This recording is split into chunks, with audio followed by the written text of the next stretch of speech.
आकाशवाणी नागपूर हेमांगी कुलकर्णी आपल्याला ठळक बातम्या देत आहे।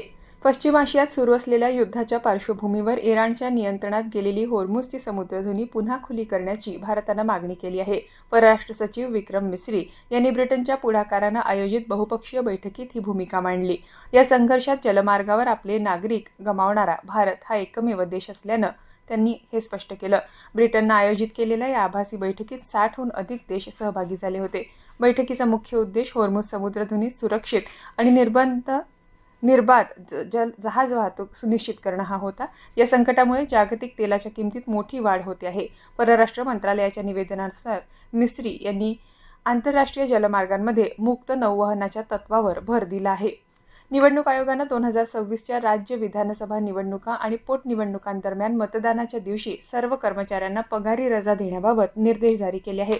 आयोगाने स्पष्ट केले की ही सुविधा रोजंदारी आणि कंत्राटी कामगारांनाही लागू होईल आणि या दिवसासाठी त्यांच्या पगारात कोणतीही कपात केली जाणार नाही। महाराष्ट्रात 23 एप्रिल रोजी मतदान होणार आहे। निवडणूक आयोगाच्या विशेष सखोल पुनरीक्षण कार्यक्रमानुसार 2024च्या मतदार यादीतील नावांचं 2002च्या यादीशी जुळवणी केली जाते आहे। त्यानुसार अकोला पूर्व पश्चिम मतदारसंघात मतदार यादीच्या सखोल पुनरीक्षण कार्यक्रमाची पूर्वतयारी सुरू आहे।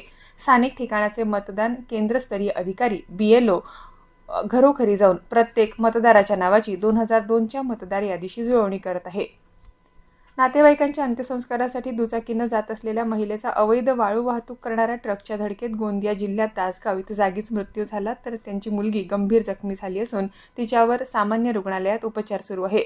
मृत महिलेच्या कुटुंबियांना 50 लाख रुपयांची भरपाई आणि जखमी मुलीच्या उपचाराचा खर्च ट्रक मालकाने करावा या मागणीसाठी नातेवाईक आणि ग्रामस्थांनी टायर जाळून आंदोलन केलं। पोलिसांनी परिस्थिती नियंत्रणात आणली।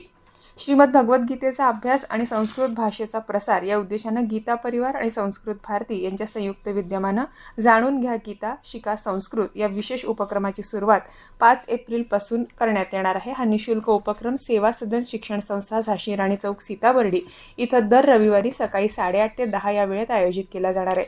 या उपक्रमात संस्कृत पंडित श्रीनिवास वर्णेकर आणि वंदना वर्णेकर मार्गदर्शन करतील। याबरोबरच हे ठळक बातमीपत्र संपलं। या पुढील ठळक बातमीपत्र रात्री 8:42 ऐकता येईल। नमस्कार।